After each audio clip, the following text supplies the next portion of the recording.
سلام هموطنان عزیز، سلام به تمام مردم تاجیکستان که بیرون از تاجیکستان در فدراسیون روسیه عموما در تمام دنیا کار میکنید، فعالیت میکنید، زندگی میکنید. سلام به همه شما. ما از شما به حد بسیار میnnتدار هستیم که انا در مدت کوتاه در کانال یوتیوب اسد فیلم در اومده ابونه شدید. بینندگان عزیز، هر وقتی که در کانال یوتیوب اسد فیلم در اومدید و نوارهای خیر رو که تماشا کردید، حتما زنگوله و لایک رو زیر کنید. هر وقت شما زنگوله و لایک رو زیر میکنید، شرکت یوتیوب به ما پول میدهد و ما میتونیم که این پول ها رو با در کارهای خیر مصرف کنیم. اگر خودت که شما هم در کارهای خیر مثلا دست داشته باشید، پس همون زنگوله و لایک رو فراموش نکنید. ان شاء الله در آینده در همین کانال یوتیوب اسد فیلم برنامه جالب و نوارهای زیبا رو برای شما پیشنهاد میکنیم. فقط شما تماشا کنید بینندگان عزیز و حلاوت برید. سلامت باشید. با ما خبر دادن که در ولایت ختلان یک عائله است که یک مادر همراه فرزندانش بسیار در حالت سخت زندگی قرار داره، بسیار با کمک نیاز داره. با ما خبر دادن و ما همراه شرکت خیریه سوا تصمیم گرفتیم که ما رفته از نزدیک با همون مادر شیشته صحبت کنیم، از کمبودی های زندگی که داره ما با خبر شویم، با قدر امکان ما با اون مادر عزیز مثلا کمک بکنیم و با سرنوشت زندگی همین مادر عزیز از نزدیک ما آشنا میشویم. انا سفر داریم به ولایت ختلان.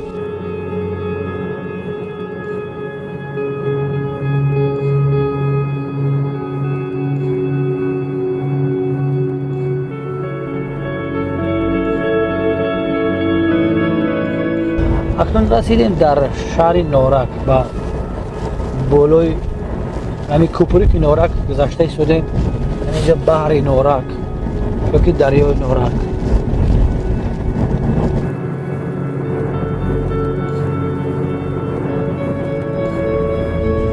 کدام طرف برای؟ طرف دست چپ ها؟ با چپ با کتاب ایسته این خانه همون این همه بیا بسم الله.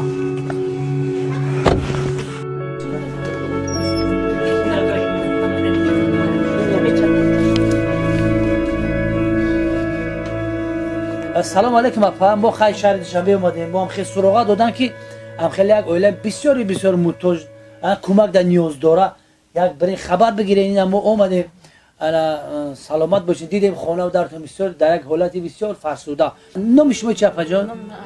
انا چی مشکلات داره که گپ بزنه که ما بفهمیم شما چی مشکلات داره؟ ما عین حال که خیلی بگم شرایط ما باش معلوم. یک پسر دارم که یک گردش گرفت،